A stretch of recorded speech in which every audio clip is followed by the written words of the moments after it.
Hi, I'm MysteryManoLove. Eckhart Tolle is still a dipshit.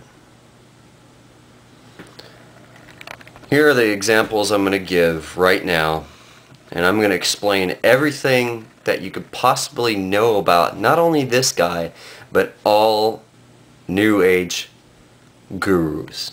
Every single one of them, unless whether they incorporate yoga, whether they incorporate kung fu, whether they actually incorporate physical activities or not. This is the whole truth and nothing but the truth. Bear with me.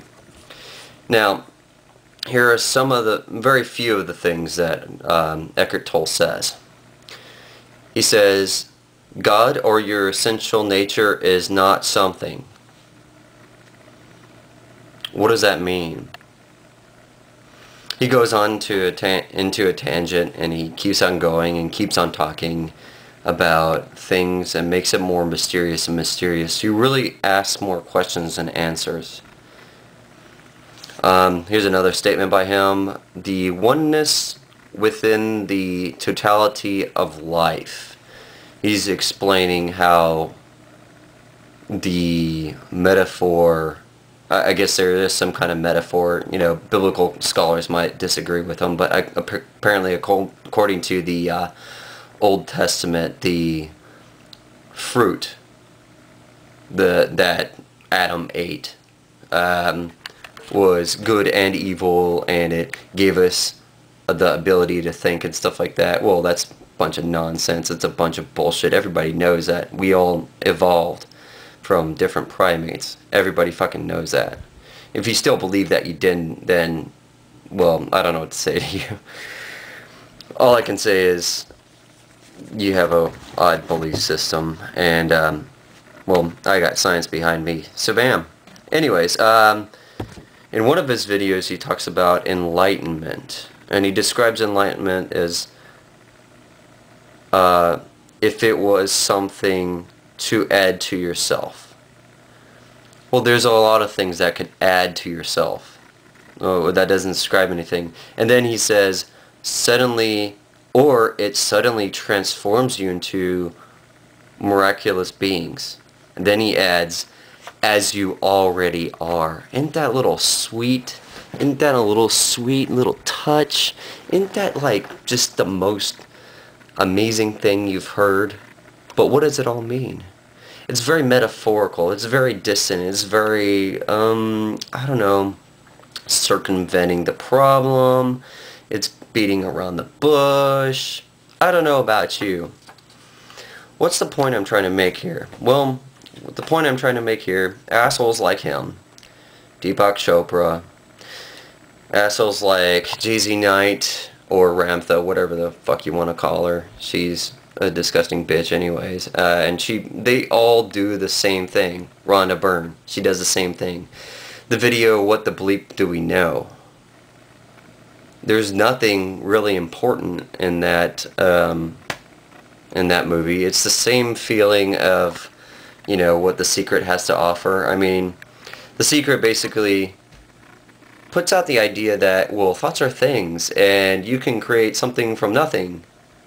And we all have a basic belief system like that. We've all heard the stories about Rumpelstiltskin making straw into gold, and we've heard stories of, you know, this and that. You know, I mean, of course she does embed these stories about the genie in the lamp in order for you to kind of get to believe that something is possible, when in reality it's not so much of it's not such a real thing. I mean, when it comes to like the Secret, they don't really tell you anything. You say that they just present an idea that says, well, thoughts are things, but here's the thing too, like the people like Deepak Chopra say, well, or Eckhart Tolle, they say, well, you shouldn't have an ego. It's like, oh, well, drop your ego, that means I can't have any desires. Oh, no, you can have desires, but you gotta drop your ego. What? That doesn't make any sense. it's not going to make things happen for you if you don't have an ego. Without an ego, you do not excel in life. You have to have an ego. Why do you think Olympic athletes are egomaniacs, or they are overachievers? They look for every detail about what they do because they're so passionate about it.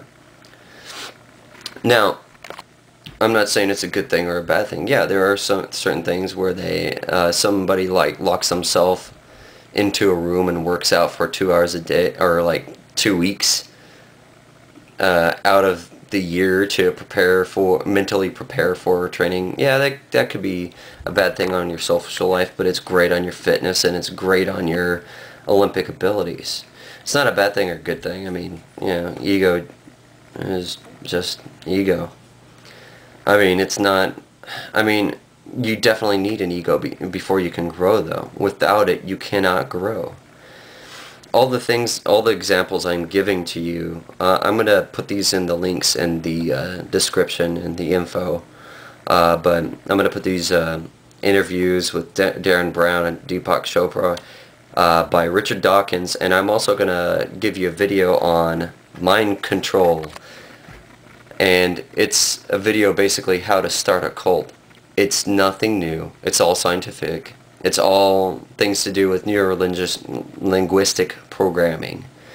Everything that Deepak Chopra, everything that like Rhonda Byrne, everything that everybody that believes in those little new age bullshit things all do the same exact thing. All they do is propagate something that's mysterious. By saying something more mysterious and making something more mysterious and not really answering something is very mysterious, and people are attracted to mystery. Doesn't make them right, doesn't make them wrong, it doesn't make them special, it doesn't make them anything. And all you're doing is mentally masturbating and, fapping off to your own thoughts and, giving into your own ideal of what the mystery may or may not be. It's just they keep on propagating mystery. That's all it does. That's all they do. It's a very basic psychological, analytical view. If you really look at what they're doing, it's very simple to manipulate. It's very simple to do. I can tell with $100 that you'd be charged to go see those assholes. You can buy a couple of books that will explain everything. Introduction to NLP is a perfect example of a book that could help you. Definitive Guide to Body Language is another book. I mean, there's plenty of books out there that already explain all these things because we have science, because we have psychology, because we have a greater understanding of the world. You're not going to get a greater understanding of the world from what Deepak Chopra says or anything like that. It might feel good to listen to him. I'm not denouncing that, but it won't get you any closer to God. And you know what?